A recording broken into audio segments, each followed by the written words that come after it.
for you? How have you seen that it impacts our community and our business in our city?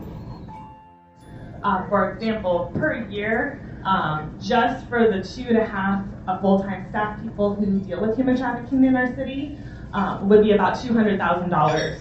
That doesn't include the grant that they get from the federal grant they get. It doesn't include all the social workers or the group homes or the cost it is just to hold the kids, whether it's in juvenile hall or a prison later. So the financial cost is just enormous. And of course, that's a little theoretical to say, but we're looking at it from the perspective of we believe that we can actually really make a difference and prevent people from having this life. And so what would it even save our community financially, as well as, of course, we would say spiritually, emotionally, and the overall health of the community? I'm wondering, how is it that you connect with the men and the women, or boys and girls? Because it's not gender specific, right? So I'll let you, Andrea, answer that. But it's really been by word of mouth. I mean, ironically, we've had some promotion as far as different community events, and we've had a survivor call in to inquire and then later reveal that she was a survivor. So there's a lot of women in our community probably that you work with, maybe some sitting here with us this morning, who have that past, but haven't yet really been able to deal with it and walk through the healing process that needs to take place. And so we offer those supportive services. And then in addition to that, we're equipping and training our community a faith-based effort called Mercy Street to go out into the streets and to do outreach. The reality that the girls will walk off with us the streets that day is highly unlikely, but the point of Mercy Street is to build consistency, build lasting relationships, and so when they are ready, because it really comes to a moment and a place when maybe the abuse has gotten so hard or enough, and there was one moment that breaks them, then they'll make a phone call, and that we're there and then we're ready and equipped. So Jamelia Hinds is our survivor relations coordinator, so she handles everything that we do within the survivor circle, and so I think it'd be good for Jamelia to share her story. My name is Jamelia, and I am a survivor of domestic servitude. And I was 12 years old when I was brought into the United States with the promise of being adopted. And when I was back home and I was still living with this woman, we got checked up on regularly. So everything was fine. And when we hit the state's borders, everything changed.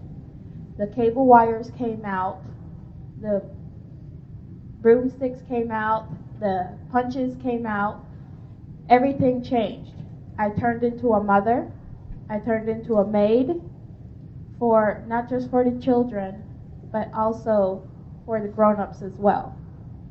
I took care of 2 8-month-old children, a 4-year-old, and a 9-year-old. I was a mother at 12 years old, and I owned a home. It wasn't my home, but I was taking care of it behind 8 people.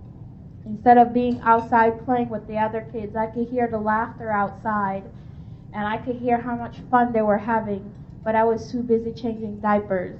I was too busy sweeping up, mopping floors, or cooking dinner, or helping with homework. I couldn't even focus on my own homework because I had to help 2 other children with their homework after bathing them and feeding them. And if I didn't do those things the correct way, I paid for it. Either I didn't get to eat that day, or I got beaten. I got locked in my room. When I got rescued, human trafficking wasn't well known here in the Central Valley. I know I joke sometimes when I work with the police. I'm like, I'm the guinea pig, and that's fine. But I will gladly claim being a guinea pig if it means saving so much more people. Because sitting down and being silent, it don't work. I understand now that I've been farther in my healing, that the journey I went through, that dark journey, it wasn't for me.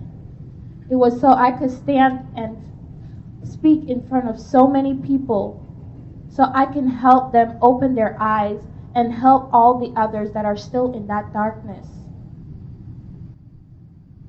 God used me to help the ones that can't speak. God used me to stand up for the ones that don't have a voice.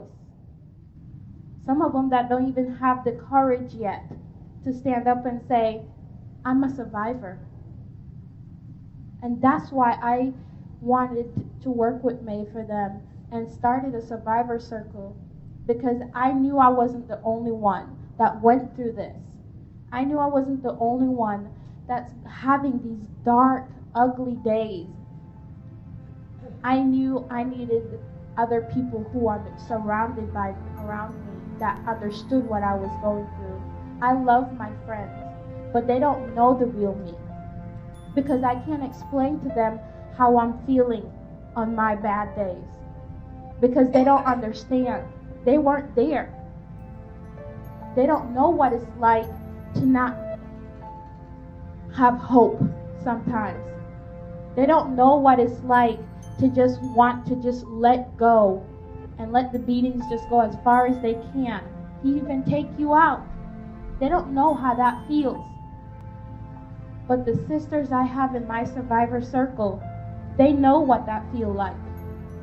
So around them, I could be whoever I am. I don't have to act like I am happy, because they can tell when I'm not. And I feel so great when I'm around them. And I feel very uplifting. And it's amazing to watch and be around these women, not to just hear their stories, but to see all of us grow together, and to see all of us standing up as one and fighting and saying no more.